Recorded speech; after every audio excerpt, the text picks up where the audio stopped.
Hospitality. We had a bit of rain, made things a little bit muddy, but they did everything possible, put on a great show, and looking forward to that one. We booked the whole week off, so the wife's excited and gonna go spend a bit of time drinking some moonshine and seeing the family before the races. They don't have any of that in Sydney, do they? Oh yeah. I'm looking at the wrong place then. Yeah. Just come over where I'm at. There'll always be some around. Sounds like a plan. You got some great sponsors on this race. Final lap this time for Laurie Cormier. He's had this race circled on his calendar since the Riverglade International, trying to close off 2020 with a victory. And it's a big statement here on Grand Lake Road. Running through 3 and 4, Laurie Cormier back to back in the Thanksgiving Thunder. Robbie's towing 100. Second gonna belong. 2/10 easy. Once I watched his line. This is a big race for you and your crew from Sydney. What does it mean to win here? Oh, it means everything. I mean, we come up here, we worked the last 2 weeks on the car, had to make some changes and stuff, and to come up here and get the crew and myself in victory lane, this is awesome, totally awesome. Celebrations on tonight, right? Oh, lots of moonshine tonight. Congratulations. Thank you. That's Laurie Cormier. Sydney Speedway, what a fun weekend that was. Dylan, I know you can attest to partying a couple of nights up in Sydney this year, right? I think I lost a couple of years off my life in Sydney. A couple of years off your life, come on now. Good times. No, it was a lot of fun. We just saw the highlights of Laurie Cormier. I mean, that was the Thanksgiving Thunder special. I mean, we had a lot of fun then every race. And who knows, we could be getting back up there if restrictions kind of stick around here. Yeah, we were kind of chatting about that off air. We apologize for being a couple of moments late, but we're here. We're live. Welcome into Tim's Corner, episode 11. Tim Terry, Dylan Langell, Denver Matchett. Denver, how are you today? I'm doing well, Tim. I'm wishing that there was an Atlantic bubble today, but that ship has sailed for now, at least. The good news is that we have 2 TCM shows this week. The bad news is we don't have an Atlantic bubble. So our plan was to transition this show to Wednesday. This is the final Monday night show that's currently scheduled. We'll talk about that a little bit later on because our guest lineup is confirmed. And we had a little bit of a shift in the guest lineup today, but we're going to, it's live. We're going to roll by the seat of our pants. This is exciting, and I'm glad to have this guy in here. We're going to get right to him. This guy, laundry list of accomplishments. He is the driver of the number 47 late model sportsman at Eastbound Park at Thunder Valley Speedway. He's also the promoter, the manager at Thunder Valley. So he's wearing many hats, and it's great to have him along for the ride here this evening. We're going to welcome in Brad Melendy. Brad, welcome into Tim's Corner Live. Thank you for being a part of this show tonight, by the way. Hey, no problem. Good to be here. Pat, filling in for the Eastbound Park. Pat was under the weather today, so he couldn't make it. So I'm here representing Thunder Valley Speedway and Eastbound Park. big shoes to fill, and I know you have a busy season upcoming. So I guess we'll start talking about what is to come, because not only are you the promoter, the manager at Thunder Valley Speedway, but you're also a race car driver. There's more race cars in the garage than what there was last year. Where do we start? Yes. Well, that's it. Basically, we got a lot busier. Picked up another car. One of the daughters is moving up the class to legend cars. The youngest daughter's taking over the bando. We still got the sportsman car there. That's almost ready for to hit the track, getting there. And then we got a couple hobby stocks on the go as well. So there's lots of wheels moving. So you got a legend, you got a bando, you got a couple of hobby stocks, you got a sportsman. The only thing you're missing is a pro stock, right? Well, that's it. One of these days, maybe. I'm sure we can find you one. We are live and interactive here this evening with Brad Melendy. If you have a question or a comment, drop it down below. I guess we'll we talked about the race car thing for a second, so we'll kind of leave that for a moment. This racetrack thing, how did you become the manager, the promoter, jack of all trades at Thunder Valley Speedway in Central? Well, basically, this is where it all started in Thunder Valley, of course. And then, of course, Eastbound came on stream. So then Thunder Valley was still there intact. It was already established. So Eastbound was a great spot. And Central needed something as well. So we kind of got it back reinitiated and fired it up. And I was the one at the helm, of course, to put it all together, along with a lot of other hands. And basically, it's been running for the last 5 years. So we still switch up dates back and forth with Eastbound, so both tracks work together. So it works out for everyone. So everyone can be working back and forth, hitting both dates. All the race dates usually adds up to about 12 to 14 a season. So that's how it works. And for those that haven't been there before, they can check out the YouTube, they can check out the Facebook page. But that place is Valley Speedway on Facebook, and of course the ThunderValleySpeedway.ca on the online. And with that racetrack, obviously Eastbound, high banked, high speed. I was over there a couple of years ago, and it's almost like I think I likened it to like a Sydney, a Miramichi, and maybe a Scotia Speed World, all in a blender, and all of a sudden you've got a racetrack. It's really a driver's racetrack. For those that haven't been there before, explain the layout and what you would expect of a driver at Thunder Valley Speedway. Basically, it's a great bull ring. It's not a real wide track, of course. There's not a lot of room to go 3 wide or anything like that. But it's a tight course. Pavement is rough. It's old pavement, but it puts off some great racing. From 4 5 classes, of course, hobby stock, bandos, legends, sportsmen's, and the bomber class. So it's a bit of excitement for everyone. And for those that don't know, the bomber class kind of started out at Thunder Valley, at least on the on Newfoundland, and I think Eastbound, at least before the pandemic, we're looking at doing a bomber division. For those that might not know, it's you got a tire in the last year was supposed to be. Last year was supposed to be the first year for bombers at Eastbound, which put off a great show because there's a bit more room out there and you get a bit more speed. But it's a great. It's called also called bomber or flagpole racing down on the USA side, we'll say. They do it quite commonly in small tracks down there. Turn around the back stretch, and then you got a full track to catch up. Then you turn around again, of course. Everyone swings around the tire, or the flagpole. Great racing. Lots of damage sometimes not. Makes some great excitement. Fans love it. It's different. The only thing is you can't run it. You can't run the race till the last race of the day because there's too much carnage on the track.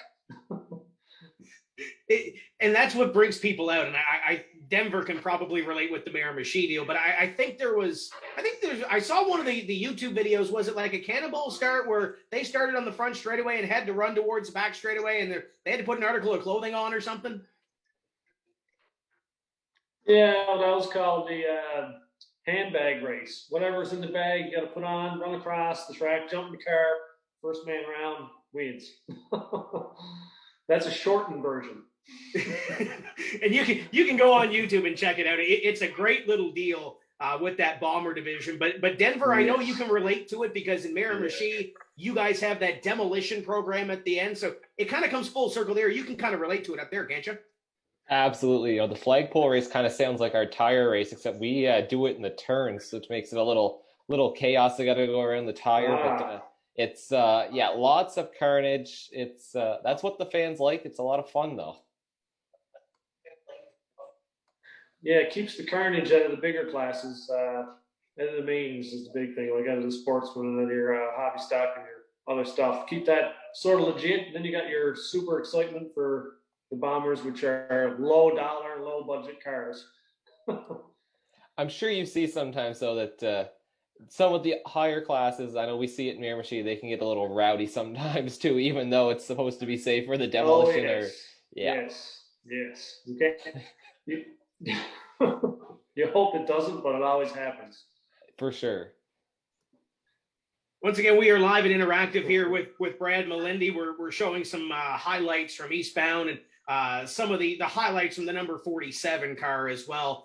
Drop us a comment, drop us a question if you're watching us on Facebook, and maybe you want to learn more about Thunder Valley Speedway, or maybe you want to learn more about Brad's career, or maybe you got a question for him. If you're on the Eastbound Park page, drop it below, and we'll get there. Dylan, how is social tonight? Social's a little quiet right now, so don't be shy. Brad's here. We're all here. Let's chit-chat. But, Brad, I got a question. I'm watching this handbag race right now on YouTube. Who the heck came up with this idea? This was originally came from the old track that was in the same area as Thunder Valley Speedway. It used to be called Exploits Valley Speedway, and it was a dirt track. And that's where the first place the handbag race happened, and that was about 20 years ago or more, and that's where it got derived from. It's a good crowd pleaser. I just messaged this race to Paul. I don't know, Tim, are we allowed to show YouTube footage on Facebook? If we can get it up on the screen, we probably can. Paul is working on the back end. I know he's busy trying to push all these buttons to make it go, but it's, if you have an opportunity, because Brett, all your races are on there. If they have an opportunity, they can go on YouTube and take a look at all these races, right? Oh, certainly. Definitely, yes. If not under Thunder Valley Speedway, it could be under Fireflies, the actual address, I guess you'll call it. There's a load of files there, films to watch. Usually 10 per season or more, and they're all broken down into each division, so there's a lot there to see. And he makes some great videos. And we'll get Paul here in a bit to throw the schedule up on the screen so fans can take a look at what is upcoming at Thunder Valley. But it's a 5-day schedule this year. Obviously, you guys were the first in Newfoundland to open up with COVID, and you were one of the first actually in Atlantic Canada to open up. So how relieving is it to at least be ahead of the curve, at least know what's could potentially go on and have your races up already? Well, we kind of we're basing this year on last year because we're fairly certain that it's going to be under the same circumstances. Hopefully it doesn't get any worse, of course, but we're hoping to do basically the same as last year with an extra 2 dates because we know how it's going to go now. So we can actually we're planned ahead, not like last year we had basically gotten way behind. We're showing the bag race, by the way, right now on the screen. So are those dresses? Is that what that is? Hula skirts? That's hula skirts, straight from Hawaii. And they're running across the racetrack right now, and I think, is that Bern Quinlan at the back? And not to mention there's a 78-year-old in the mix. Yeah, that's Bern, right? He's in the orange suit coming across the racetrack. Yes. We talked to Rick Cashel here a couple of weeks ago on the show, and he is, I don't want to call resident old guy when it comes to the mainland stuff, but he's been around. He's won a feature in every decade in the last 6. How cool is it to have a guy like Bern Quinlan over there that's been racing for decades? He's probably got a couple of years on Rick Cashel. How cool is it to have him still racing a bomber car?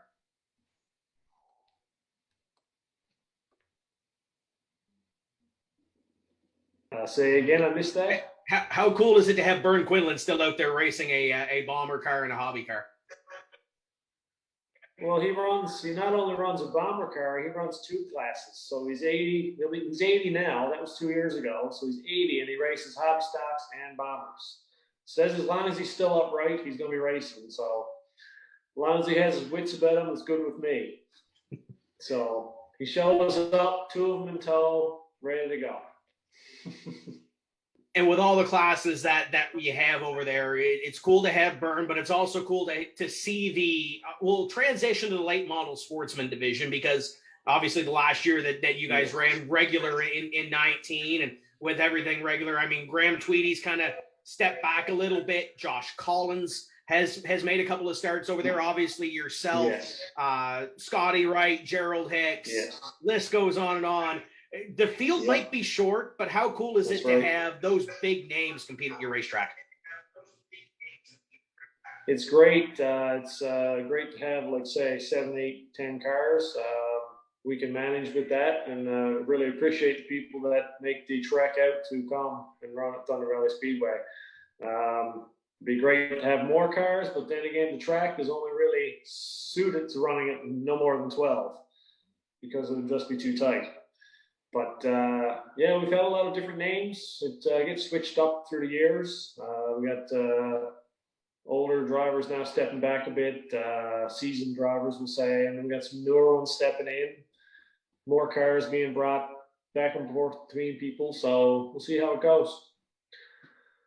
I guess we'll transition to your racing career again. How did you get your start in racing? How did you end up behind the wheel of a race car? All started with Derby cars here in Gander. So we ran the Derby for 8 years, and then all of a sudden I jumped into a dirt car. Bought a dirt car off Steve Abbott. At the time he had 2. I bought one of his. We ran at Exploits Valley Speedway, like I said before, in the dirt for 3 years, I believe. Then in mid-2000s, the paved track got started over in Thunder Valley. And then we transitioned to pavement. And then, of course, after that, Eastbound came online, which turned into a great spot, great facility. And now it's all the way it is. For those that have been over and have seen Eastbound, they always have that first impression of what they saw when they rolled into the racetrack off of the top of 2. What was your first impression when you rolled into Eastbound? Couldn't wait to get it off the trailer and hit some laps. Of course, it was totally different. It was a track that actually had some real great values to it. So, like I say, when you're coming at it 1 going into 2, you can lay the hammer down and let it come out real easy. It's great. A bit more room and stuff like that, and a bit more speed, of course. Great and for those that haven't heard, Eastbound is involved in the Advanced Mike Track Showdown Challenge. It's on your screen right now. You can head to advancedmiketrack.com and sign up. Advancedmiketrack.com. Yep. You can vote 3 times daily up until next Tuesday, of course, April 27th. Everyone's able to vote. Doesn't matter. So hopefully we can get some big hits on the votes there, because, of course, it gets Eastbound Speedway into a chance of being the top 6. And if you are one of the finals, of course, you get a chance at $50,000 in upgrades for your track. Yeah, it's a great program, because if we get some money in for upgrades, improvements, whatever it is, it makes the whole racing community better in Newfoundland and Labrador, doesn't it?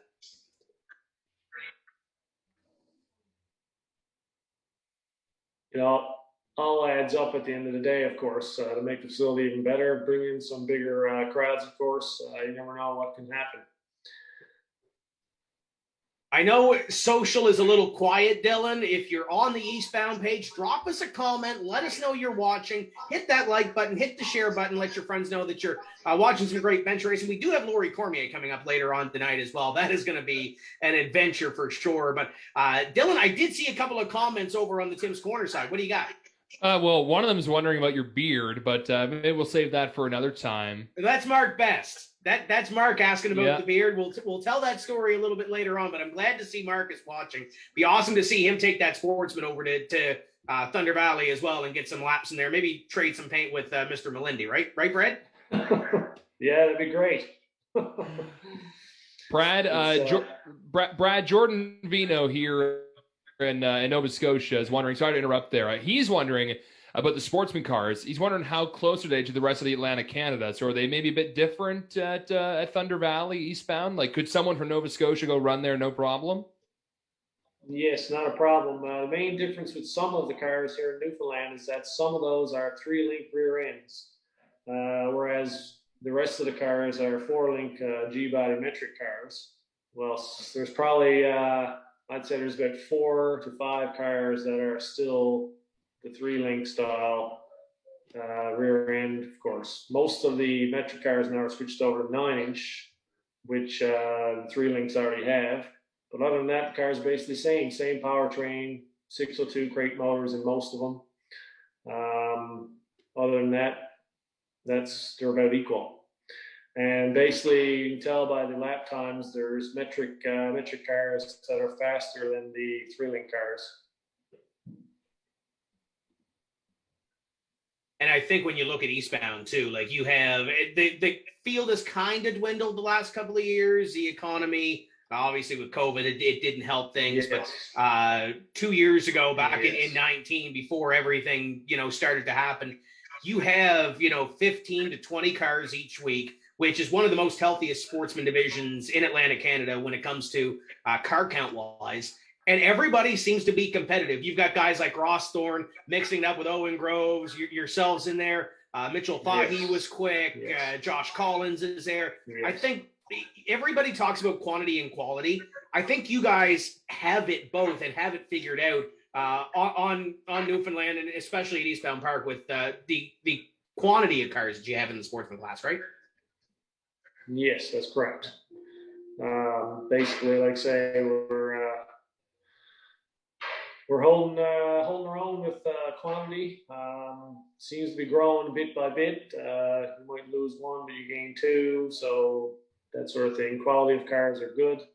There's not a lot of, we'll say, mashed up cars that run. Basically, everything is in good order. So basically, we're running the same sort of show as what's happening in the Maritimes. We even run at Eastbound, they're running the 8-inch Hoosier, of course. TVS, you can run the 8-inch Hoosier, or we use the used 10-inch Hoosiers from the Pro Stock Tour, and which work out well for us because of cost-wise. But like I say, it is what it is. And looking forward into this season too, because you've got all that competition that trickles over back and forth. I want to bring up one name because he said that he might come over to Eastbound a couple of times. We've seen him a lot on the iRacing side. Do you think we're going to see him up front? Can we throw a little bit of shade at him because I'm sure he's watching? Do you think he's going to be? He's a great wheel man, that's for sure. But is he going to beat the He's 47 this year? Man, and the car he has. We're pretty neck to neck, me and him. So he's made a few trips to Eastbound before. We're not regulars by any means, but we make like I say, there have been times we've been there a few times a year for sure. I usually make 5 trips. He's usually there for 2. He's a great wheel man, and the car is fairly well prepared, so it's a possibility. And I know he has a fresh engine. and he might have you beat just a little bit on the iRacing side of things, but I guess the real racetrack means what definitely, it is, right? Definitely, that's for sure. Yeah, I'm not too good on the iRacing. I'm sure Corey could probably teach you everything. Yeah, absolutely it is. Yeah. It's the ultimate equalizer. These young fellas don't have the big equalizer, I guess, on the real track compared to the iRacing side of things. So it kind of evens everybody up. Yes. And I like to shout out even to we'll call it retired racers from TVS and actually operations guys like Bob Hutchings. He's also on your iRace. He's a good wheel man too at times, You know what? And we really didn't say a whole lot last week on our All-Star Showcase. You can go back and take a look at it. It's on the Bedane TV and on the TCM Facebook pages. But Bob, with about 5 laps to go, gave the field an inspirational speech because that race kind of came off the rails near the end of it. And Bob kind of gave us an inspirational speech to kind of get those guys calmed down from about the 10.5 they were pitching on the temper all the way down to about, I think, a 7 or an 8. It was still simmering, but at least Bob got them calmed down. So, you've got some names in there that are on the real side, that are familiar names and familiar faces on the real side that are also coming over to the sim side. So it's kind of pretty neat the way it's transitioned. It took COVID to do it, but it's pretty neat the way it happened. Yeah, hopefully we can bring Mr. Goss out too. He's another great wheel man who had a great car and sort of parked it for a few years, but hopefully we can drag him back out of the shed. Hopefully it gives him the fire. Yep, and hopefully they're listening. Yeah. So if they're listening, I'm sure they'll drop a comment or something to keep Dylan busy on social. We are live and interactive. We've got Brad Melendy here from Thunder Valley Speedway from Central Newfoundland. And I want to ask you, since Paul has transitioned on the screen, I want to ask you about the girls. Grace has now moved up into a legend car. She started out in the Bandoleros we're seeing on the screen. Julie's moving into a Bandolero. So how excited is the family right now to go racing? Pretty excited. Like say, Grace started out in the Bando. She even had a Sarah McKay paint scheme on it there with the multicolored blowfish and all that. So that was her first year, and she's been gaining momentum, we'll say, ever since. She's had a few fender benders and stuff along the way, and a couple front clips and a rear clip and all this, but she's now jumped into a legend car. We picked up Ryan St. George's, which was he was a great wheelman as well. It was a great car. So she's moving into that now. And then we got my 9-year-old Julie, which is going to run the Bando car this year. So the excitement is on bust here. We just got to get some good weather so we can get some practice laps in. We're seeing on the screen the little dance off that they had at Eastbound, and how cool is it to see these kids grow up? We've seen it on the mainland where, you know, your Cole Butchers, your Dylan Blankhorns, your Brad Eddies, they all move up the ranks and they all become friends. How cool is it to see that program really gel in Newfoundland? You can't beat it, because that's where it all starts, is with the young ones, right? Like say, you might not get all of them to stick with it, but you might gain some success there. And plus, just giving them the chance to try it is a big thing. There's nothing better than seeing the young guns out there. That's for sure. As long as they're having fun is the big thing. Now, you mentioned the paint scheme. We're going to get Paul to pop it up here because I came prepared tonight.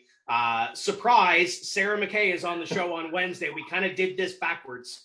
But how did this rainbow, I think we called it Rainbow Guppy because it's not Rainbow Fish, is what Sarah McKay's car is. How did the Rainbow Guppy become the first paint scheme for Grace?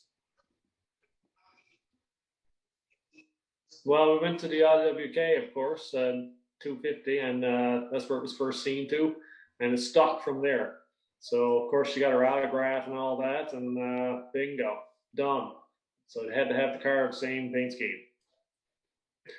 And I can tell you, I think her race car was a little bit brighter than Sarah's was. The pictures do not do it justice. That thing was absolutely bright. Yes. But I'll ask you about the Craig Swanwhite question. How hard was it to keep it maintained and keep it as pristine as it was? Quite hard. Yeah, took a bit. It's one of those paint schemes that's not a flat black or a flat color where you can just put a piece of duct tape on and go, right? No, if you tear the corner off, you take a fender off, or damage the front hood or whatever, it's hard to match it in to make it perfect. That's character, though, Every right? piece has to fit just so. Yes, absolutely. It's character at the end of the day. But you couldn't beat the character of the paint scheme. It really stuck out. Everyone loved it.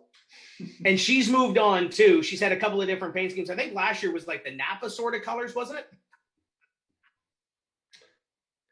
Last year was actually my Michael Jordan scheme for one of the races in NASCAR. Yep. At one point, it was a special scheme. The year before that was Mountain Dew. Mm-hmm. And the year before that was, of course, 2 years of Blowfish. So have you guys discussed paint schemes yet? Because I know your car hasn't changed in a couple of years. Have you guys discussed paint schemes? Obviously, she's moving up. So have you guys discussed paint here? Because we're getting ready to start here in a month. Yeah, she's done. Hers is done. Got a lot of white, a bit of pink, and some gold, a bit of rose gold, but mainly pink with white stripes sort of deal. Julie is sticking with the paint scheme we had last year because it wasn't damaged too badly. We're going to change the numbers for her and add some other decals on top of that. She has her own sponsor package. And mine is totally stripped down at the moment, paint-wise, ready for reassembly. And mine will be mainly old school vintage look this year. So it's going to be a surprise, with a suspense. 70s scheme, we'll call it. With the car that Mark Best put out a little bit earlier on with the kind of green and the beast. black, there's a bar now, I guess, right? Yes, and like I say, that's a big part of it is your paint scheme. Identity, right? Yes, identity and how you want to look and what you're trying to represent. So, and that's a big thing with your sponsors, of course. You got to make it look good. And you want people to see it at the track, and when you're towing it to the track, of course, and when you're parking in the parking lot at the gas station, you want to get it out there. Hey, that's a big part of it for everyone. Absolutely. Visibility is absolutely key. We are live and interacting with Brad Melendy. Drop us a question, drop us a comment. Dylan, is there anybody biting out there? I know they're not afraid of Brad. They must be afraid of you or something, right? Me, I think they're curious about your face. Is that what everybody's talking about? That's great. I got a question for you, Brad. So it's always curious to talk to the drivers from Newfoundland. Do you have much experience racing outside the Rock, or if not, where would you like to maybe race in the Maritimes, any of the tracks around here, if money was not a problem? Well, actually, last year we had planned with our limited race schedule. We had the boats booked and everything to go to Sydney because of the fact it's only just after the boat crossing, of course. And like I say, the track seems to be decently put together, and we're going to try it out. So we had everything booked. We're ready to go until the COVID crunched down. So that got shot out the window pretty quick. Other than that, I'd love to try Riverside sometime, but like I say, I don't really have the car to compete there. Or I shouldn't say that. I don't have the setup person to compete there, we'll say. Yeah, other than that, that would be a great hit if I could do Riverside and Sydney. We made trips to all the tracks. We watched races at Riverside, and we watched some in Oyster Bed. Other than that, that's as far as we've gone. From a fan experience, Brad, sorry to interrupt again. What would you say is your favorite to watch as a fan in the stands? Which track is your favorite? We've always enjoyed Riverside. It's great racing there. It seems to be, like say. Oyster Bed is a great facility. Also, the action there when we were there was street stocks. I believe it was late models and legend cars, and they put off a great show, I should say. Always put off a smooth show to Oyster Bed Speedway, and we actually have a guest coming up on Wednesday that might know a thing or two about that. Not to let the cat completely out of the bag on that, but you're gonna have to stick around for a bit. Denver, I know you're. I can see the wheels turning over there, Denver. What are you thinking? What do you got for Brad? So I got a question to throw at you, Brad. So it's actually related to something we just did here in Miramichi a few weeks ago. We had our first crack at racing in the snow. Now, it's no secret Newfoundland has... I've seen that. Yeah, you guys have some long, cold winters. Is that something you guys have ever done before? Is race on the snow or ice? Or is that something you guys would consider going forward? It's been thought about for sure. The only problem is logistically and snow-wise, if you get a terribly heavy snowfall winter, it's hard to keep everything opened up to put off a race. But like I say, it could be done. It's quite possible. I watched your videos that I've seen around of that, and it looked like a great event. Looked like it was well enjoyed. Yeah, it was certainly pretty wild. Yeah. What was your total car count? We had 31 cars for that one. And that was on 3 weeks of planning. Like yeah, so 31 cars put on quite a show. And I know down in Sydney, they had, what was it, Tim? 50, 60, 70? 78. There was a lot of cars. There was a lot of cars up there, but for those that might not know too, the one time I was over to Thunder Valley, it's kind of off the main road just a little bit. Tom Scully and I drove by one time when we were coming back from eastbound, and Tom had said, here's where the racetrack is. We're not going to go in. But I came over with Josh Collins one year, and you kind of go in and I looked at Gail or whoever was driving. I said, "Are we lost?" Like, it's kind of back a little ways, isn't it? Yeah, it's almost 2 kilometers off the highway, so it's a bit of a trek. So in the wintertime, there's about 4 feet of snow on that road most of the times because it's a highly driven trail to the woods, we'll call it, on like snow machine and stuff. But eastbound, on the other hand, would be a lot easier because it's right off the highway. So ice racing could happen there, or snow racing, whatever we call it.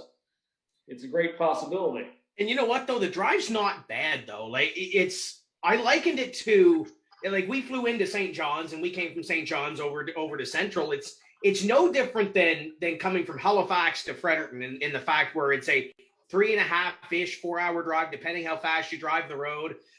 Grand Falls is up the road. That's right. You got Gander right down the road. You're kind of locked in the middle. So it's not really, the drive's not bad. So if you're looking for something to do, and especially the great thing with this Atlantic bubble, once it opens, is, you know, if you wanted to go to Ontario, you wanted to go to the States, you can't. Newfoundland is an option. So for those that are over there, I think that's probably one of the best options to get out and do some touristy things if you want to, and you can't go to your favorite destination outside the bubble, right? It's a staycation. So Maritimes and Newfoundland when we get her opened up.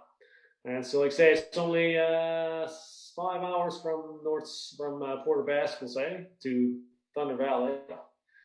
And it's about 9 hours to Avondale or eastbound Speedway from Port aux Basques. So, yeah, it's not bad. It's doable. And there's a lot of great scenery to see along the way, for sure. And it's great racing. Absolutely. Definitely a fun trip. Make the trip out of it. If you've never been to Newfoundland, it's definitely an experience to go over. I've been over a couple of times with the opportunity with the boys from Eastbound, and a couple of times with Josh Collins. Got to visit Placentia down there too. It's a great place if you've never been. Yes, so great place too down to Placentia. It's an opportunity to go over and try to do some different things that you might not have had to before. So book the Eastbound schedule is on their website. I know Mike's got it on his social. We've seen the Thunder Valley schedule on here. You can check it out on the social as well. So it's time now, I guess, to start booking, pending an Atlantic bubble, right? That's correct. You never know what can happen.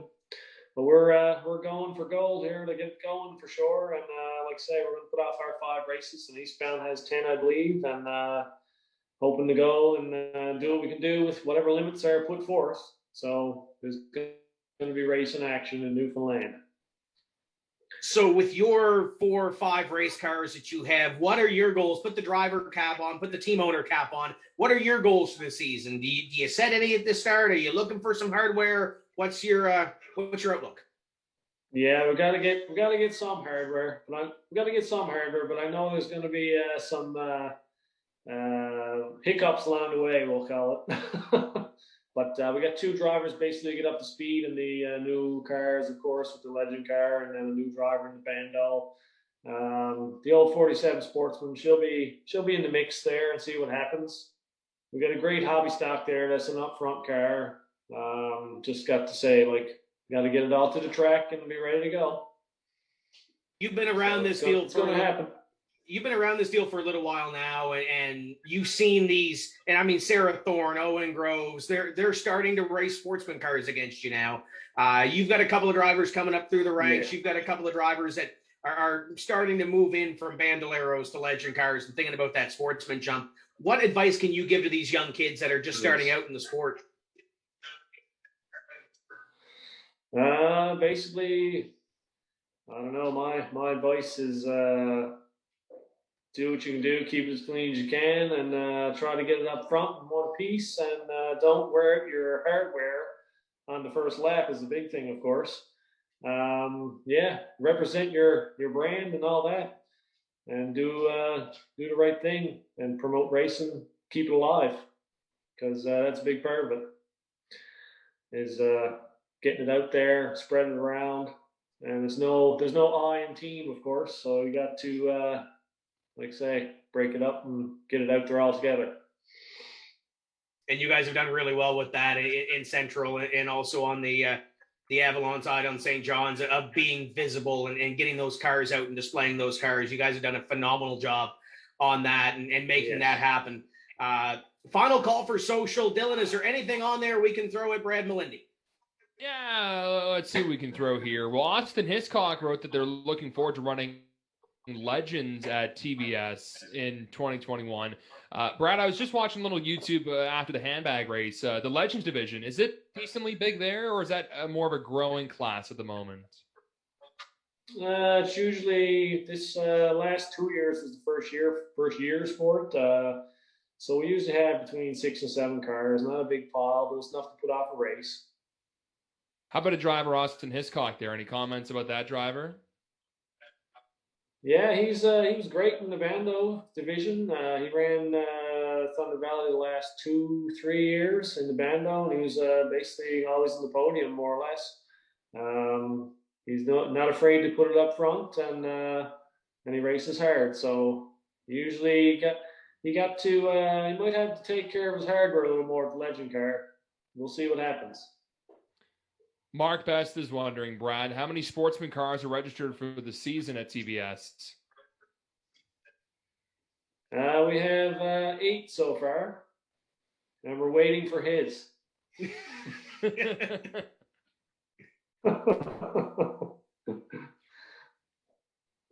As the promoter, we gotta have the beast there at least once. Yeah, for sure. Got a question for you though. Do you race as the promoter? I guess manager promoter. Do you race at Thunder Valley? And if you do, how do you make that transition going from a small bull ring to a bigger track like Eastbound? Is there a big adjustment or a big learning curve just going from track to track?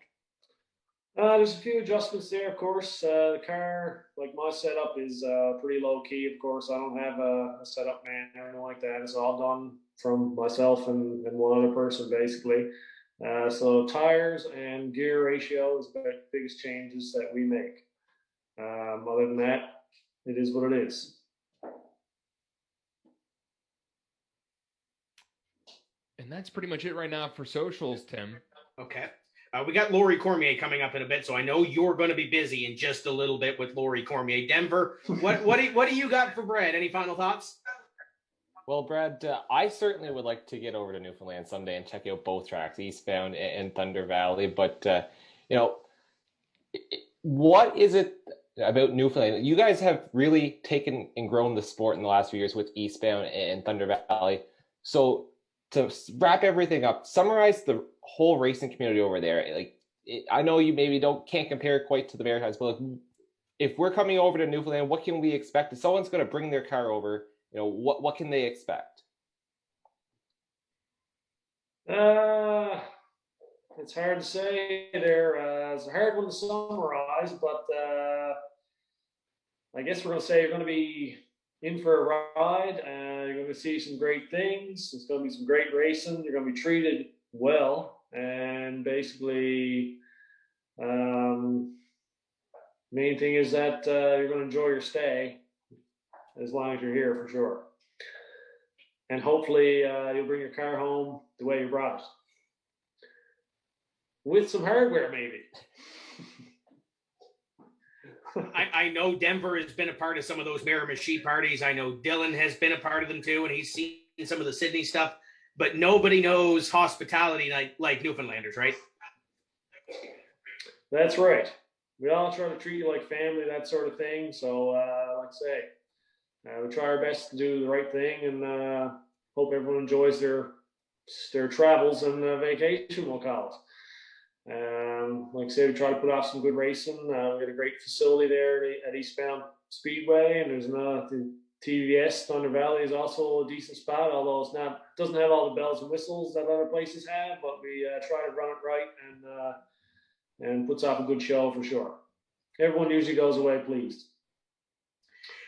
It's definitely on my bucket list to get back over, because I know the one time we got over there, it rained out. So it's definitely on my bucket list, and hopefully I can get back over there. And hopefully Denver and Dylan and the boys can come over, and we can have a party. Brad, this has been great. Thank you for joining us. Love to have you. And hopefully, like I say, one day it can make it happen. And if not, we'll be over your way for sure. because it works both ways, of course. And we've always been over to the Maritimes checking it out and sort of thing. So it's all good. Don't forget the advancemytrack.com, of course. Anyone that can get a vote in helps us all out. It's all good. And once again, it's on your screen. Head over to advancemytrack.com and vote for Eastbound 3 times. Brad, this has been great. I appreciate it. Thank you for hopping on, and we'll be in touch before the season starts for sure. Yes, that's great. And thanks for everything that you do, Tim. Gets the word out there, gets it everywhere. Thanks a bunch. That is Brad Melendy of Thunder Valley Speedway, and a couple of different hats that he has on every time. But you on your screen right now is a little bit of a preview of what we're going to see on Wednesday. We've got 2 guests coming up. Obviously, that was Chris Hughes, and this is Sarah McKay on your screen. So 232's Denver coming up on Wednesday. This is going to be fun. It's going to be a lot of fun, Tim. It's a double whammy this week, 2 shows, and Wednesday, like you said, it's the 32s, and 2 pro stock drivers, 2 great pro stock drivers, and some great stories to be shared. Chris has been around the sport for a long time, and Sarah is one of the up-and-coming drivers and one of the more popular drivers, so really looking forward to this one. It's going to be a great mix. It's going to be a lot of fun. First Wednesday night show, what more can you ask for?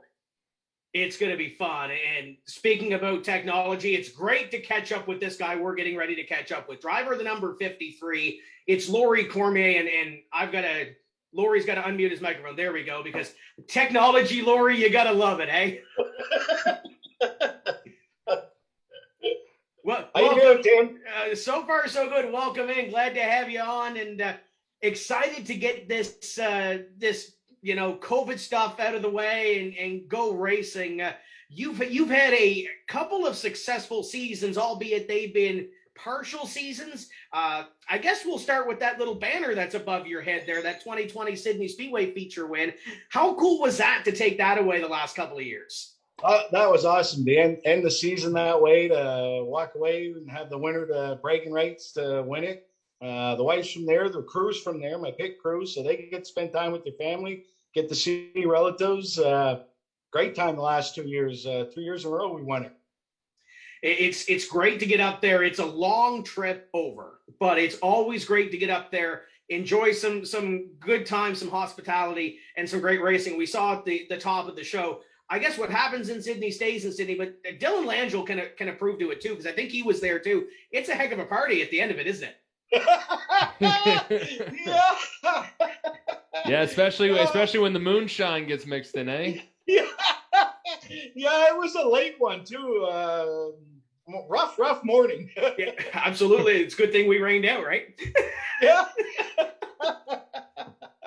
No, it was a great time up there. Enjoyed going up and a different track and new people, and that's part of the fun with the racing. And then the afterwards, the moonshine and all that, it was even better. We are live and interactive with Laurie Cormier, and we're on the Eastbound page as well, too. So I guess that kind of brings in the hospitality at the very start. Don't be afraid. Drop us a comment. Drop us a question. We're interactive here. We're going to have some fun sharing some stories here with Laurie Cormier. Let's go back. Let's go way back. How did you get your start in racing? Oh, I watched my father race all my life.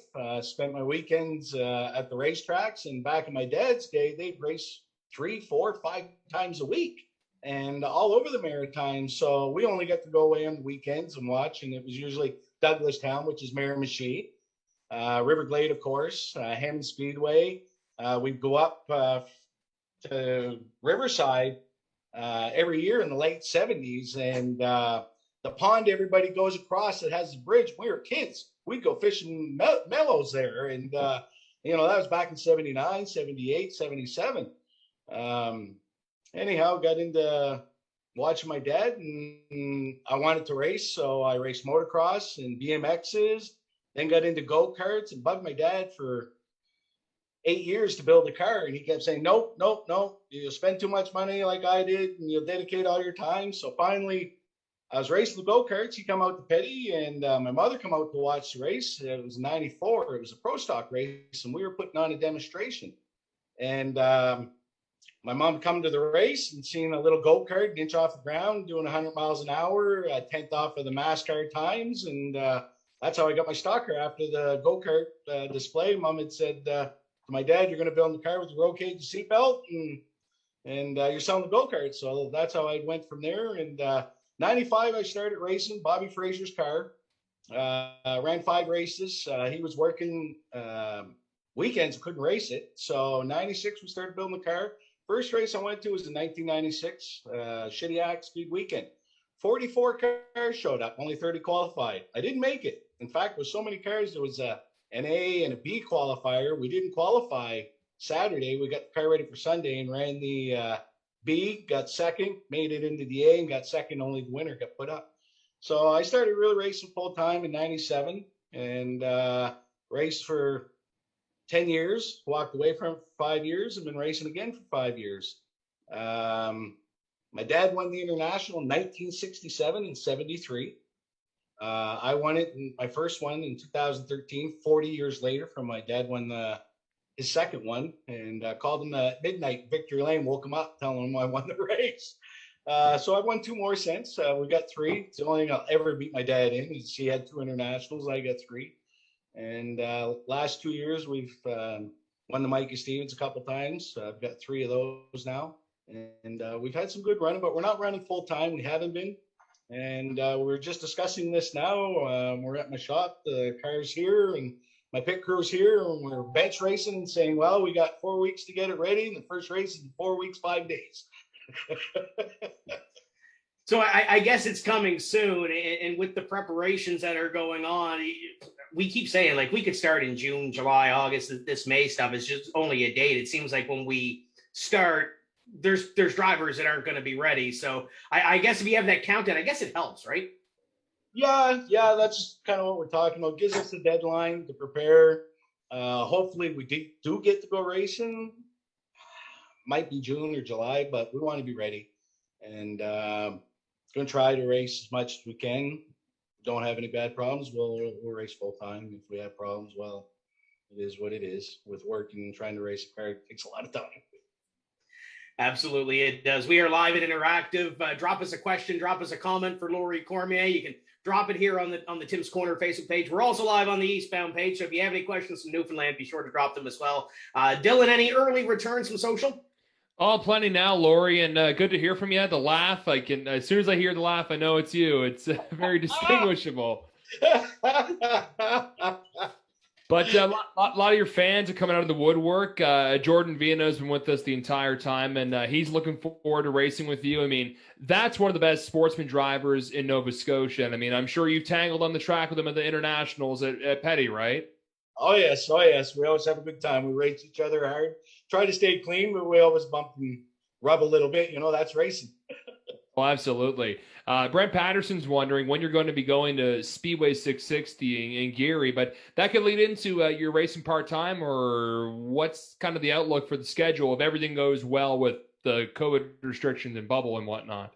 We're trying to get ready for the first race in May, 3rd weekend in May, and I want to run the 4-race series for sure. We'll try to run as much as we can. Last 3 years, I just didn't want to dedicate. 2018 was the last time I ran a full season, and the last couple of years, we've just been running big races, going around and having a blast. No stress every weekend, working on the car nights till 2, 3 in the morning kind of thing. So we're going to play it by ear, but we'll try racing full time. If we're up front in the points, we'll stay running. If we have any bad luck, well, then we'll just pick off the big races.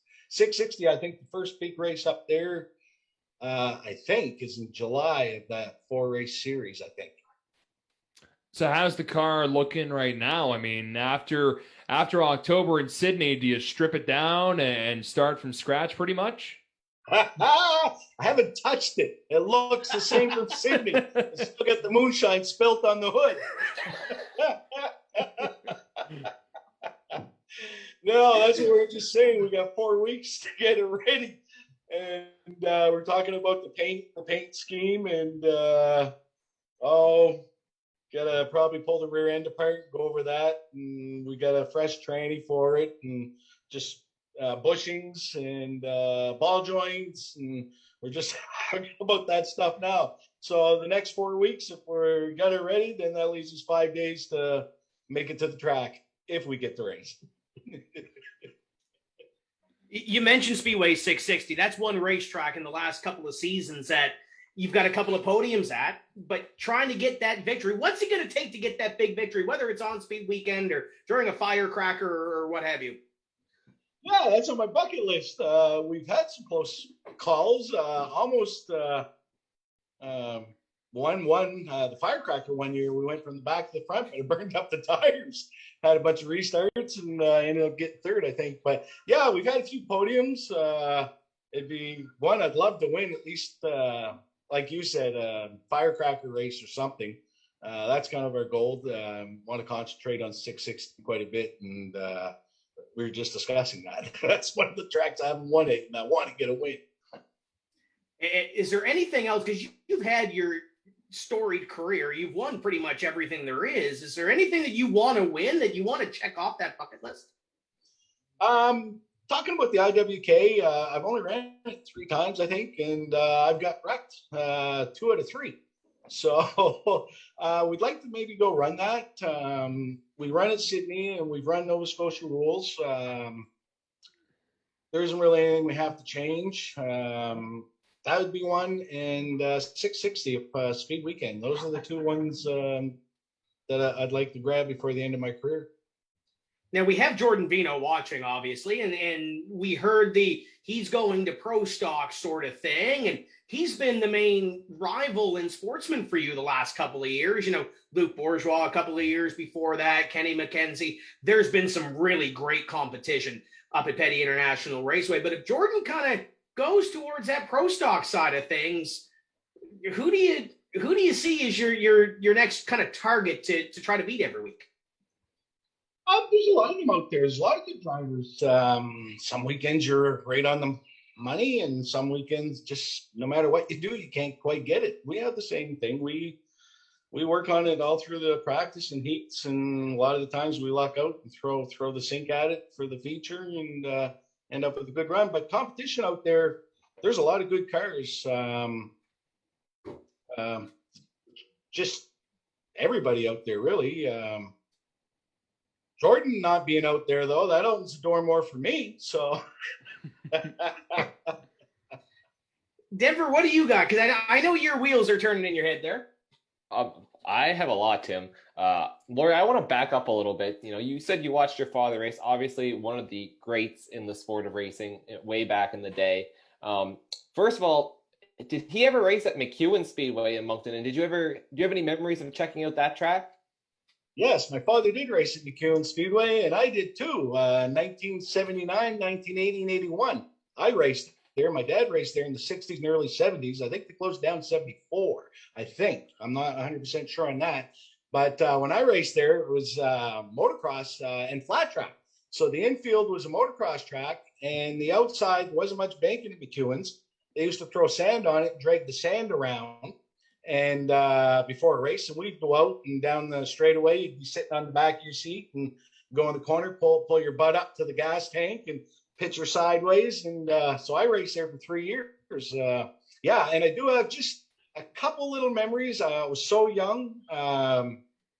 That was the last year Dad ran a Corvair. Was last year, I think. So it might have been 73 that they ran there. And I'd only be 6 years old.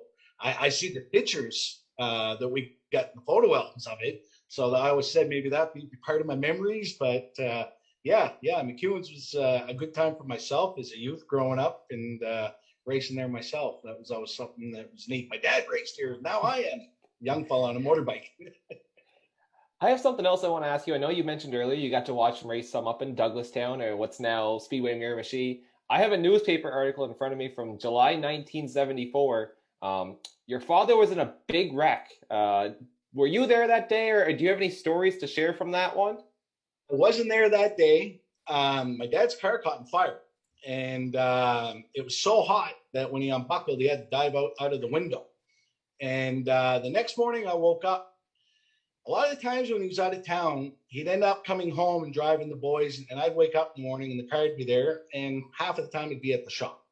And it just happened that morning. I woke up and ran out and seen the car. It was all burnt, and the window back then, they used the rear windows. It was all shattered and cracked. And anyway, I went crawling through the car, and the thing I remember the most is my mother was so mad at me for getting all full of soot and dirty. But yeah, I do remember that. That was quite an ordeal. I've got pictures of that showing the car coming around the corner, rolling on fire, and my dad's still in the car.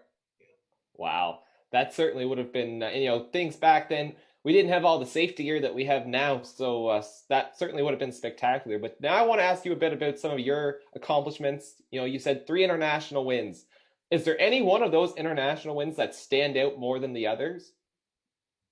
First one, I called my dad in Victory Lane after winning the race. That was the most special one.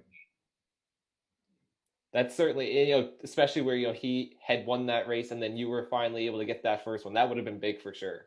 Yeah, that was probably one of my greatest moments in racing, I think, was calling him up. He couldn't make it. He wasn't doing well at the time. And, I didn't realize what time it was. I was so excited and pumped up, called him up. My mother answered first, told her, and then I could hear Dad in the back, "What's wrong? What's wrong?" Nothing's wrong. Nothing's wrong. Yeah, it was a good moment. One of the best. Yeah. And for you, the big races at Petty, not just the international, but the Mike Stevens Memorial, you've won 3 of those. Any one of those stand out more than the others? The first one, 2015, I just came back from racing after losing my mom and dad. And that one meant a lot to me. And that one sticks in my mind the most. We had some of the highlights on the screen from Sydney, some of the onboard stuff, Laurie. I want to ask you, that racetrack's bumpy. How do you make that car so smooth around that racetrack? Obviously, it comes out in Victory Lane every time, but how do you make it so smooth that it gets around there so quickly? Avoid the bumps. No. We this year we went out Friday night and it had rained a bit and wet. We tried the car and it was fast and it was great. We went back the next morning and it was terrible. And it was, oh no. And I was trying different lanes and just trying a bunch of things. And we kept trying. And again, at the feature, we threw a bunch of things at it and said, well, let's hope for the best. And it turned out good again. And the rest is history. A couple of trophies in the trophy case. I know social is starting to light up a little bit. Dylan, who do we have over there? What can we throw at Laurie Cormier tonight?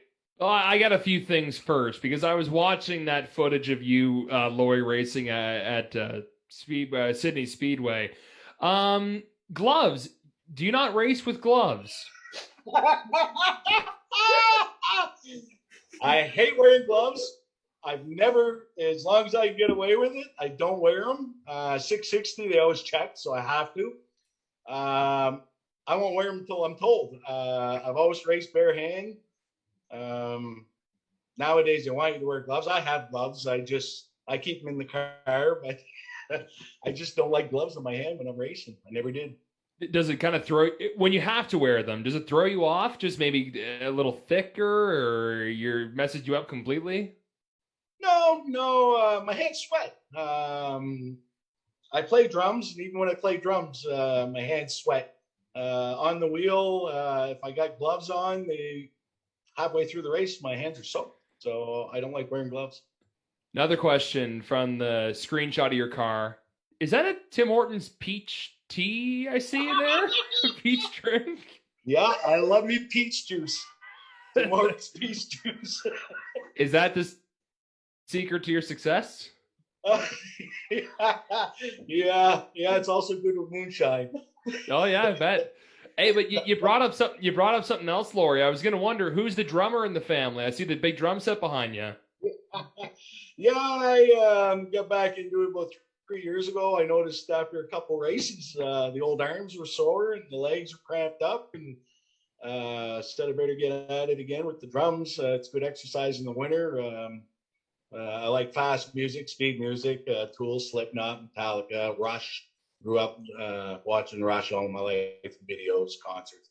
So I figure that there keeps the reflex up, Especially speed drumming keeps the leg muscles up for the break-in for the long races. I'm older than all these young fellas. They get out of the car, they're not sweating, and I'm soaked. Laurie, you've been racing for and the actual race cars, it sounds like for 25 years. And this question always comes up with any driver, bad wrecks. Any in particular that come to mind, or maybe with your fast reflexes drumming, did you avoid some really bad wrecks? I avoid a lot of bad wrecks, but I've been in a couple real bad ones. My first real bad one was Agony-ish, 2001, Snap-on Tour, first race of the year. Again, I showed up late, worked on the car, left Moncton at 5 o'clock, made it to the track at 7.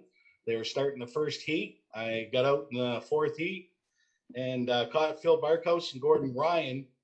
And Phil nudged Gordon going in and got a little wiggly, and Phil didn't realize I was coming in hard on the outside of him. I went to turn and go around Gordon Ryan, and it was going in turn 3. Anyhow, I caught his right rear wheel with my left front, and it launched me. And I thought all I could see was sky, and I said, "Oh shit!" I thought I was going over the wall, and I clipped the top of the wall and then come down, and then another car hit the back of me, and that was a bad one. Frankie, it took 2 tow trucks to get it on the trailer. Back then we had open trailers. And Frankie said, "Well, that car is done." And I said, "No, it ain't." I said, "I'll have that back in the track in 2 weeks." He says, "Laurie, I think you rang your bell." 2 weeks later, we had back together, went to Shediac, ran a race and won it. That was a bad one. I busted up some ribs and stuff. The worst one I had was Shediac 2003. My throttle hung up and an outlaw sportsman race. And I had one of my dad's Pro Stock motors in there. We changed it, ran Saturday, won the championship, points championship, and put that motor in after the race, worked on it till 2 a.m. My dad was there, and he was heading home, said, "Boys, before you call it a night, check the linkage on that carburetor when the air breather's on it," because we'd run it, set the timing and stuff on it. Anyway, we were tired. We forgot all about it. Put the thing together, went racing the next morning. The car, we were in the Hoosier Slicks, and it made pretty good horsepower where I couldn't flat-foot it even down the straightaway. She'd get squirrely on me, and ran some practice, ran some heats. Finally, in the feature, 15 laps into it, tires got good and hot and sticky, and I said, "Look at this, I think I can floor it." Came out of 1. When I floored it, it burnt that, and I thought, what the heck? Going down, come into 2, and I go to lift, and the throttle went beyond wide open and locked. Anyway, I launched off turn 1 bank and only hit the ground in front of the wall, hit the wall head on, put my left foot, snapped the brake pedal off, and put my foot right through the firewall into the ground, crushed all my toes, broke some ribs, shoulder blade, sprained wrist, sprained ankle. The other ankle was the throttle ankle too. Destroyed the car. That time it did not make it back to the track. That was the last. That was probably my worst wreck. My mom and dad were there right front in the pits where I hit the wall right in front of them. My dad climbed the fence. He was the first one there. He was white as a ghost. And I went to get out of the car, adrenalism. I said, I'm okay. Just knocked the wind out of me. And as I pulled my foot around, I hit it and went in instant pain. And then I dropped. I fell on the ground. And my dad's looking over me. "You're not all right." But yeah, that had to be the worst one out of them all. That one was pretty bad. Anything else you see on social, Dylan? Well, just a few people even commenting, Laurie, on that wreck. Mark wrote, "I was standing right next to his mom and dad in Shediac, and he hit the wall dead on when we were all standing not good, and that car never saw another lap." So, yeah, I mean, it's just some of the fans will even remember that, too.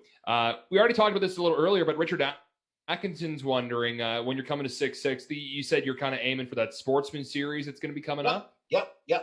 I think the first one's in July. I'm not quite sure. That's something that we were going to look up. And yeah, before we'd like to go up 2 or 3 times and use a test and tunes and firecrack kind of thing for Speed Weekend. The last couple of years, we just hadn't made it up except for Speed Weekend. I'd like to make it up 2 or 3 times at least this year. Enjoy running up there. Richard's a good runner, like running side by side. Another guy that you can run hard. If you rub a little bit, it's not intentional. We're just racing hard and old school racing. I guess this is kind of a question for Tim as well, and maybe yourself, Laurie. Tim, Oyster Bay. Is there a sportsman division over there? There is not. I think there was a Okay. couple of races where they had the sportsman as an invite class, but I don't think there has been one. Laurie, have you ever run at Oyster Bay? No, I never have run at Oyster Bay. They used to run. They called them modifies. They're halfway between a pro stock and a sportsman. They're running the sportsman motors. Then they got more into buying up the older pro stocks, and now they are a pro stock kind of thing. They were running perimeter chassis back in the early 2000s, and they'd come over and run with us. Back then, we were running crate motors. Actually, we were running built motors. And they were making more horsepower than us. Yeah, I've never got to run over there. That's one track I'd like to run, and never will have the opportunity. Well, if someone offered you a different kind of car, would you take the stab at driving an Oyster Bed? So if someone said, hey, I got a street stock here, or I've got a mini stock, would you get in another car and try that out? Yeah, sure. Yeah, give myself more trouble. No, it's a track that I've gone and watched racing there. I watched the NASCAR tour there. I've gone just to a regular race there when they had their modifies. Looks like a sharp track. I'd like to try it. It's one of the tracks I haven't got to. Valley, watching the clip, that looks like an 8 track. Yeah, I've heard stories about one straightaway's up, one's down. Pretty fast track. Looks pretty sharp in video. Something I'd like to try too. Yeah, there's all kinds of tracks that you may have to venture over here if the Atlantic Bubble opens up soon. I mean, yeah, we got Lake Dowsett down in Yarmouth with the Sportsman Division, which is growing there too. And I think that's the track you're talking about, where it's up and down. And Tim can tell you too. I mean, that track, holy moly, it's something else. I want to get there this summer. But Tim, tell Laurie what Lake Dowsett's like. It's almost the opposite. We just came from the eastbound conversation where the back straightaway at eastbound's elevated 18 feet. This is 1 and 2 is up on a hill, and literally you're looking down into 3 and 4 into a hairpin corner, and it's kind of a neat place. And they do run the late model sports division. They got a very competitive sports division there. They did run a 100-lap race here the last couple of seasons, so that might be one to keep your eye on if they do that again. I know they've gone through some new management this year, but you mentioned Oyster Bed, maybe on the bucket list. Lake Dowsett on the bucket list. Is there anything else that you might want to try, or maybe try again? You mentioned coming back to Riverside. Is there anything that's kind of on that list of, hey, I want to get this one back in? Riverside for sure. I'd like to run. Another track I've only run twice on with the Snap-on tour was Scotia. I've only run there twice. I'd like to go run again. It's different. Looks very challenging. It's a momentum groove kind of track. WK though, I really like we've talked about it for years. Last time I was there was 2014, and big pile up, got stopped, and somebody drove in the back of me and snapped the shocks off the back of the rear end. That was the end of it. So I went back to the pits and drank moonshine. I know Lawrence doesn't like me asking the question, but I'm going to ask it anyway. I know the rules in New Brunswick are similar, that you can go to 660 or the Center for Speed or Petty and kind of run the same package. Scotia has aligned with the Napa Sports and Series in Riverside this year to kind of make their rules kind of closer. Is there any big rule change between the two provinces that's kind of hindering that process of coming across the Tantrum Marsh and coming down? No, not at all. We changed a few things in the car that we had to change to go run Sydney, and now it's there to switch back and forth. Part of it was the rear end setup and the carburetor. I've got a couple 2 barrels, so that'd be one thing I'd have to change. And I'm not sure what they do with the spring rule. They had an 800 rule. They talked possibly of changing it. I run a 6 and a 700. So if I do go, I've actually got the springs for it. If I do go to run, so that'd be about the only thing I'd have to change. No, nothing stopped me from going. Just never really hauled too far away. Sydney, I don't know what come about us, but it was let's go to Sydney, and it's almost 6 hours away hauling. We had a blast. It was well worth going up again this year, and plan on doing it again. We enjoyed it. Well, when Craig Ward gets out of the race car the first time he's there, he told me this thing reminds me of River Glade Speedway. Does that help at all? That 6-hour haul to get up there, does that help at all knowing what you're going to?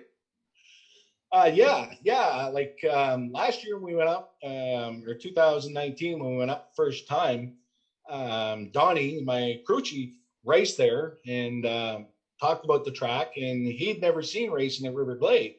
So he wasn't sure if it was quite the same, but I'd heard from other people it's similar, and Chris Reed and them. So going up there the first time, it was okay, and when we first ran laps, I was being very cautious. We had water seeping out in front straightaway for a little bit when we had practices, so I was being super cautious, and by the time it was race time, it was okay. This is River Glade. Just got to get a little used to it, and there's a couple dips in it, one coming out of 2, and one in the middle of 3 and 4, and just learn to take them. And but a lot like River Glade, and ran back there in the 90s, and I started racing there. That's the first track I raced on. Was River Glade Speedway.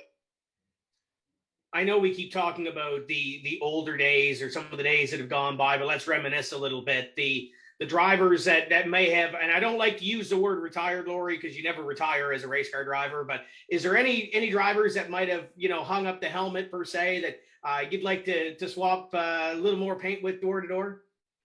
Yeah, when you had messaged me about this conversation, I started thinking about it. Oh my goodness, I've raced for 25 years. When I first started racing, there was a lot of good drivers I got to race with, and a lot of guys I looked up to. I was just a young fella. Actually, I wasn't young. I was 28 when I started racing sportsman, jumped in sportsman. But a lot of guys I looked up to and got to watch racing for years before I got to race with. And, I got a 97 picture over here with all 30 drivers that qualified for the second annual speed weekend in Shediac. And I'm looking through that, and I'm saying, oh my God, Ken McKenzie Sr., I race with his son now. Oh my God, Dave Oblinus, I race with his daughters. Oh my goodness, Garth Kramer, I race with his son now, and they're all retired, and I'm still foolish and racing.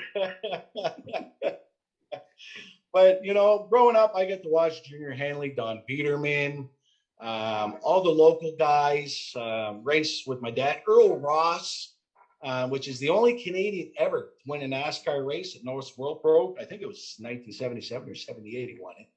Got to see a lot of great drivers, and then to get go racing with these fellas and look at the poster over here. I'll just show you a quick little picture. And, there's Lonnie Somerville, Alan Snellgrove, Timmy Rogers, Mike Bryan, Terry Russell, Dave Constable, Garth Kramer, Jim Tingley, Don Biederman, Serge Burke. Serge Burke was a guy I loved racing with. We would race side by side. There was one race, 35-lap feature. We ran 30 laps side by side and didn't touch each other once. He won it. Myself, Dale Richardson, Norm Dryden, Dave Oblinus, Jim Dunham, Ian Mullins, Lonnie Somerville. Then you got Dave Mullins, Dave Milburn, Dan Burke, Jim Duke, Herman Berry, Bob Charters, Zine Dutcher, Darren Sherwood, Lloyd Garnett, Jim Duke, Mike Arsenal, Terry Charters, Lloyd Affleck. These were all guys from 1997 that I got to race with, and it was an honor to race with these guys, and a lot of good drivers. And there isn't too many of those left racing. Me and Dave. Lonnie's still running. Lonnie, yeah. Darren's still running the legend car. Yeah. But the list is short. Dan Duke's still running around here. There's still some guys with some, and I don't want to say Dave Oblinus' gray hair, but there's some grayer hair underneath those helmets, right? Yeah, the old gray hair there. My barber said, tell your wife stop putting bleach in your shampoo. It's turning your hair white. I said, yeah, she'll listen to me for sure, yeah. Well, it's not a secret we're among friends, right? Yeah. 53 years old I am. Good year, though. Good year. You mentioned those younger generations kind of moving up and racing in the sports and division. We asked Brad Melendy this earlier. what kind of advice can you give to those drivers that are just moving up into those sports and ranks that, you know, might be full of P&V that are getting ready to jump into a late model? You've been around the block. You were there before a few years ago. What kind of advice can you give these youngsters? Well, the thing my dad told me when I started racing stock car, it was not only do you got to learn the car and learn what adjustments, what it does to a car. You got to learn patience, which I was never a patient kid. And he said another important thing that nobody takes time of is watch the other drivers, learn their lines, learn what they do. A lot of guys have consistent habits. So study the drivers, try to be patient, and learn everything you can about a setup on a car. Denver, I know the wheels are still turning over there. I can see them. What do you got? Tim, there's a lot. You know, this is Laurie Cormier. Yeah, Laurie. So I know we've kind of gotten away from 660, but that first race back, we've asked some other drivers about this. It's a 200 lap race. What are your thoughts on going 200 laps in a sportsman car? I'm glad you asked that, not me, by the way. I did have a cool suit 3 years ago for the first time, and I lost the bag. So I'm going to have to get another cool suit. Oh, that's going to be exhausting. These young fellas, they're not tired at the end of those races. I am. And I guess I'm giving away my secrets. I'm exhausted at the end of the race. So either stay out of my way because I'm going to be all over the track, or wait until I slip up. So a late caution in a race like that, is that good or bad for you? Well, it showed to be bad. And the firecracker went 50 about 4 years ago. I went from the back to the front, running up front. We had 3 or 4 cautions right at the end, and my arms were tired, my legs were tired, and I couldn't hold the car down going in the corner. Anyway, I ended up finishing third, and that's when I said afterwards, I got to start playing drums or do something to get back in shape. So, Laurie, is there any one race over your career that you maybe didn't win that you look back on and you're like, what could have been, what should have been? Is there any one particular race that you still think about to this day that you wished you had won it? Almost everyone I run. That's the best answer we've had yet. Yeah.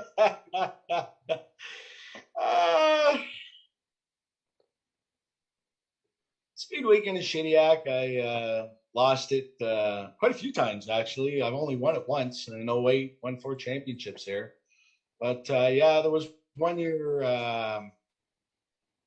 Gillespie, Brian. I led a good part of it. He finally caught me, and 10 to go, he blew by me in the outside.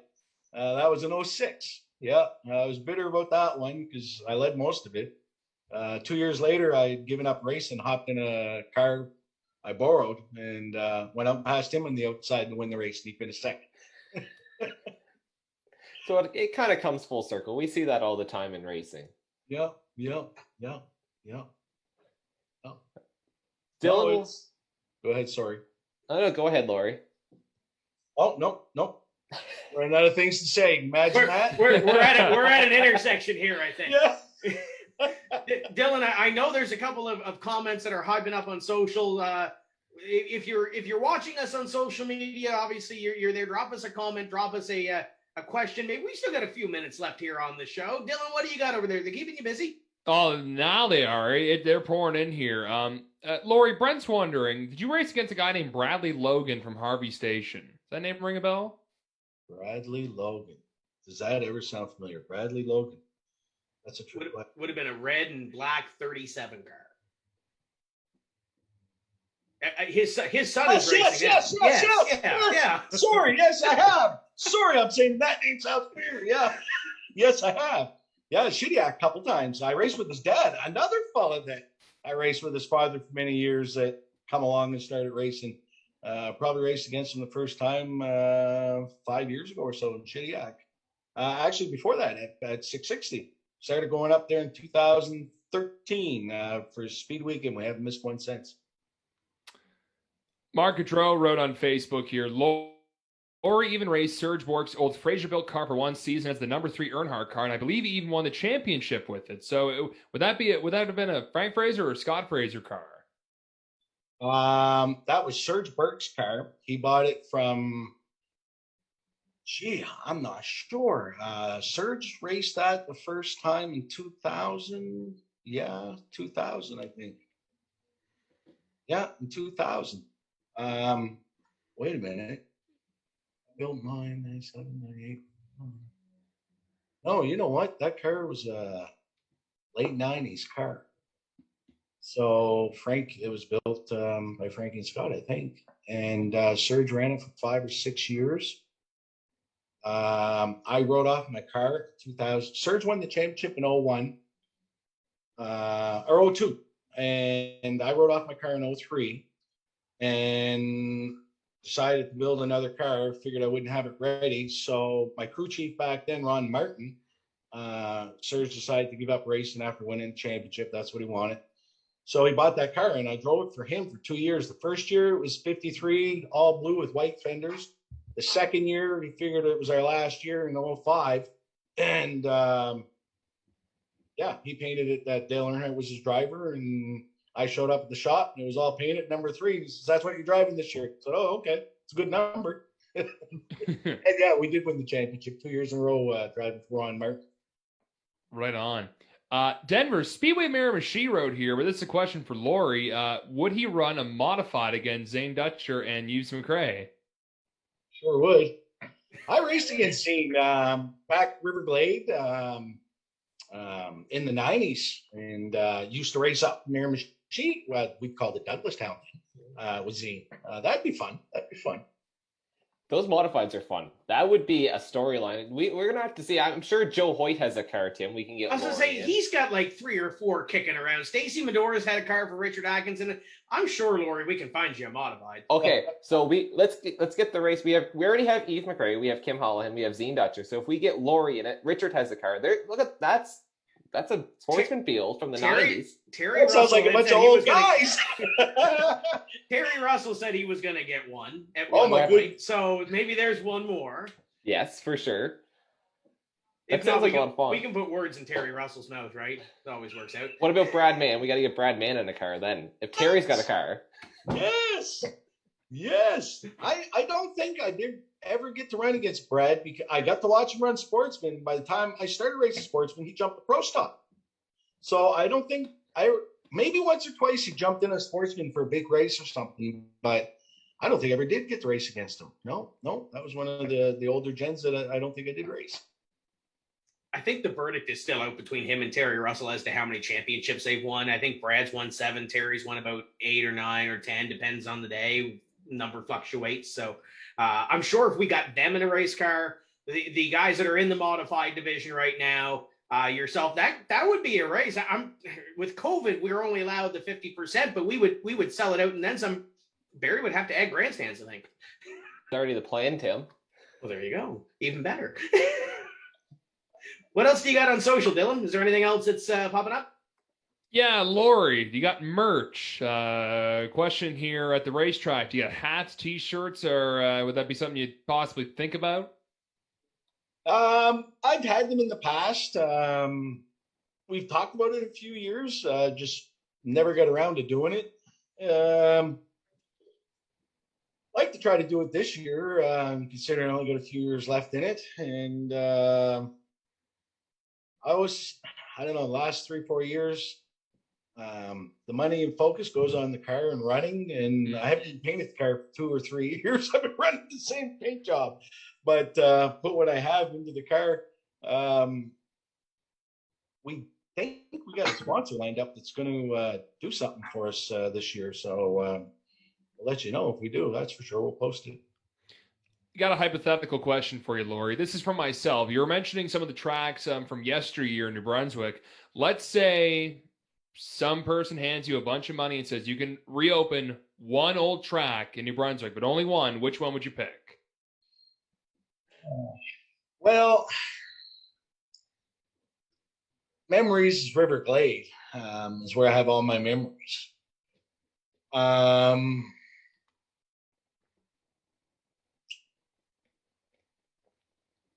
when I was a kid, I got to go to a lot of tracks with Dad. I remember Hampton. They used to have cars for walls, guardrail down one side and cars all down the other side. That was pretty neat as a kid watching racing. Somebody bumped somebody into a car that was sitting parked. Pretty good wrecks. River Glade, just because there was so much history there, I got to see Junior Henley run there, Don Biederman run there, the New England Modifieds, the Hell Drivers, Jose Canat, the Human Bomb. There was always events there. And I spent my childhood there, so that'd probably be the track I reopened or had money to build. I got a story here about Riverglade that Mark wants to bring up. He says, ask him about the outlaw race at Riverglade. Now, that was the motor/weapon. Yeah. My dad, it was an old NASCAR motor. It went like heck. The rules there were 630 gears back then. And now they were 550 at the end, but back then they were 630, and I was running 629.6 gears. Put a brand new transmission in it, completely rebuilt. Rear end 7.5 was what we were running then. We were running the 9-inch. Knew I had a motor that was going to make over 400 horse, and wanted to make sure it lasted.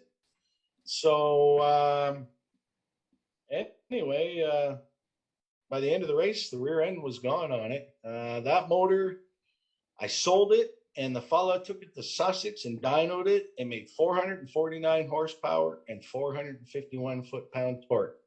When I went down the straightaway with that car, I had Hoosier Pro Stock slicks on it, or Goodyear, I think. Anyhow, I got videos of that, and it would look like a drag car. I was revving 6,700 RPMs at the end of the straightaway, a lot of gear. But in the videos, you look at the rear tires and they blow up like a drag car. That was wild. Yeah, that was one wild motor. We won that race because of horsepower. Bob Lane had the best handling car. It was an outlaw race, so Bob had like 57, 50%, 58% inside weight. Took all the weight out of the car except on the left side. We left our car just the way it was and changed motors. And they had American racers, and they were faster than. Yeah, that was. Cool race, a lot of motor. We're getting near the end of the conversation here, and we could go on for hours and hours on this. But if you're on social, you got a question or a comment, drop it now. We'll do the last call right now, even though the last call never really ends. We've been to a couple of these parties before, right, Laurie? Yeah. What time was it we left Chris Reed's that morning? I don't remember, but I think that was the night. Dylan, I think you were there. We all clambered in. I think the party could have went on a little while longer, right? Oh yeah, that was going on. We were fueled by what? Was it apple pie moonshine and strawberry moonshine? Yeah. It was Chris's birthday, his 40th birthday. I didn't even know that day we raced together until that night. We got there and looked around and said, they had a party. His birthday cake. Whose birthday? Chris's. Oh, happy birthday. Actually, you know what? Speaking of moonshine, I saw a comment in here a little earlier. They said that PEI's got the best. Is that Potato a challenge? shine. Is that a challenge in New Brunswick, or is that an enticement to bring you there? I don't know. You know what? The first time I drank moonshine was potato shine from PEI. Me and my buddy, we were only 15, 16. He drank so much, but he went blind for a day. Scared the heck out of me, so I didn't drink it until, I guess, 10 years ago. But, yeah, they get some good potato shine. Talking about the last call, I know, Tim, you just want to hop in there. Brandon Sonia is wondering, what color will the car be if you get it repainted? Does the sponsor have a little bit of sway in that, or is it, hey, we're painting it this and we're just going to put your logo on it? The colors I had were sponsor related, and my dad's colors were always blue with a white stripe, yellow numbers, or blue with yellow numbers. When I started racing, Mark Martin was my driver, and that's what I ran as a paint scheme on my go-kart. And I wanted Dad's colors on there, but something to do with white on the front. I don't know why. So we kind of stole Rusty Wallace's paint scheme, the Miller blue and white car, and then put a second shade of blue in it. The middle shade was Dad's color, and the back color was a dark color. Keen and Han either going back to that scheme for the last couple of years or go to one of Dad's paint schemes, which back in the days, they didn't have any fancy paint schemes. It was just a stripe and a solid color kind of deal. He had the Firebird with the starchy and hutch kind of paint scheme. The Corvairs were always blue. The Camaro, the MassCar the last 3 years that he run it, it was a metallic blue with gray starch kind of thing. So I'm going to end up with one of those 3 paint schemes. I haven't decided yet, but I'll be going back to my old colors, my dad's. I was going to butt in there, Dylan. I said there was one pro stock banquet where I could have attested to that PEI drink that you were discussing, but I don't want to go in there, go there because I think we'll be there for another 20 minutes if we go down that road. But this has been a blast. Denver, do you have anything else before we kind of close off the show here tonight? Well, Laura, you kind of said earlier you got a few years left, but we always say racers don't use that R word ever. So, what are your plans going forward? Like, how much longer are we going to see you? Are you going to be one of the drivers that, earlier we were talking with Brad Melendy from Newfoundland. There's a driver at Thunder Valley who's 80 years old and still turning laps. 82 years old. I'm staying corrected. So how much longer are we going to see you behind the wheel? As long as I'm physically fit, I want to race. I'm 53, but when I'm in a car, I feel like I'm 18, 21. After the race, I feel like I'm 81. But as long as I can, and my health holds up, even if I'm not competitive, I still love the racing family and the bonfire after the race and the laughing and teasing. And that's a good part of the fun. I'm at that stage. Point racing is a lot of work and stress. The last couple of years, we've really enjoyed running big races, having a party after the race, enjoying it. Kind of going to stay at that pace, I think. We might try running for the points. If we stay running good and don't have a lot of problems, we'll continue on. If we have problems with the car or the old man, we'll just run big races, but I'm going to try to run as much as I can this year. Is there one race that you have kind of circled on the calendar? We kind of went and we talked about 660 and we talked about the Firecracker and Speed Weekend and obviously Sydney, and then you got the Mike Stevens and the Riverglade International.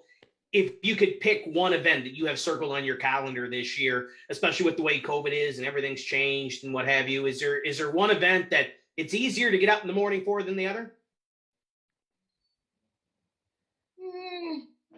I love them all. I love racing any morning. The International is one that I've got 3, but you never have enough. Just because my dad won it too. That means a lot to me, that one.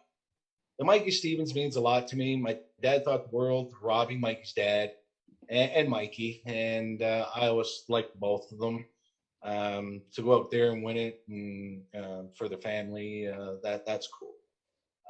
Those mean a lot to me. To go out and get one that I haven't got, it's 660 that really drives me to want to get a win up there. Doesn't have to be Speed Weekend. It's sure like it to be, but I really like to get a win at 660. The IWK depends on what happens this year with COVID and stuff. I'd like to go down and run it. We ran Sydney, so we changed things on the car to run Nova Scotia. So it's not a lot of work. That's another one. So pick one out of any of them, though, it'd probably be that I haven't got 660. Well, regardless, when this COVID thing is over, the bubble opens up whenever it does. I'm sure there's going to be one heck of a party up there. It's going to be fun to get back together. Dylan, last call. What do you got on social? Anything else that's new? We'll be here for hours talking about moonshine because Jordan Vino says Jordan Vino says we got to have a comparison with some shore shine. Oh! Well, we got to get some potato shine. We got to get some shore shine and some Greater Mountain shine. And have a great big moonshine party. We may not make it to the actual IWK 250 if you come down here. They may have to push the race back to Monday. That sounds like a great Victoria Day weekend deal. Denver, do you want to produce our show on the next day at Petty? Are you fine with that? Listen, Tim, I might not be in any sort of better shape to produce. Listen, Speed Weekend was rough on me last year. Sydney was rough on me last weekend. I got all my partying in one COVID year. So I got to, Laurie, I don't know if there's anything that's pacing myself, but we might have to figure that out. Don't worry. After one good shot of shine, you'll be right back in the pace. This has been a blast. Laurie, thank you for being a part of this. We could go on for hours and hours, but I'm sure we're going to have some more stories at the racetrack this year. This has been a blast. Thank you for being a part of this. And we look forward to the bubble opening up and catching back up in Moncton. Thank you for having me. And Tim, thank you for everything you do for this sport. You do a lot for the sport. Us drivers and fans appreciate everything. And I just wanted to say thank you very much. And we appreciate it. We're just doing what we do. I want to thank all the partners that are on here, and I'm going to change some things around. Laurie, we'll get you to stick around here for just a moment. We're going to bring Dylan Langell back on camera here. I want to thank the partners, but there's one partner that I want to thank because, boys, there's a new one on here, J. Cole Trucking Incorporated. I want to thank Justin Cole for coming on board with Tim's Corner Motorsports at the end of the season. Denver. So where is Sean Hyslop? Let's throw that out there. Justin Cole's got something up on Sean Hyslop right now. I'm glad you said that, not me. But I want to thank all of our partners for helping us out. Wednesday night, we're back at it again. We've got Chris Hughes and Sarah McKay, double 32s on the show coming up on Wednesday. Boys, that is going to be fun. Can't wait for it. Final thoughts, Dylan. This has been fun. We went to Newfoundland to Moncton in one fell swoop here. This was fun. And Chris was commenting about some PEI moonshine. So we'll have to talk about moonshine again on Wednesday. But it's so fun. I mean, going from the Rock to New Brunswick. And we'll get a taste of the island, I guess, in 2 days. I've never drank with Chris Hughes before. That's a lie. That's going to be fun on Wednesday night. Denver, what final thoughts? We get a couple of days rest, and then we're back at it. I know everybody's busy getting ready for this racing season, but I'm excited for Wednesday night too. This was fun tonight. This was a lot of fun, Tim. Really enjoyed it with both Brad and Laurie. Some great stories, some great insight, and Wednesday night. We don't have to wait a full week this time, so that's going to be fun. Chris and Sarah should be entertaining for sure.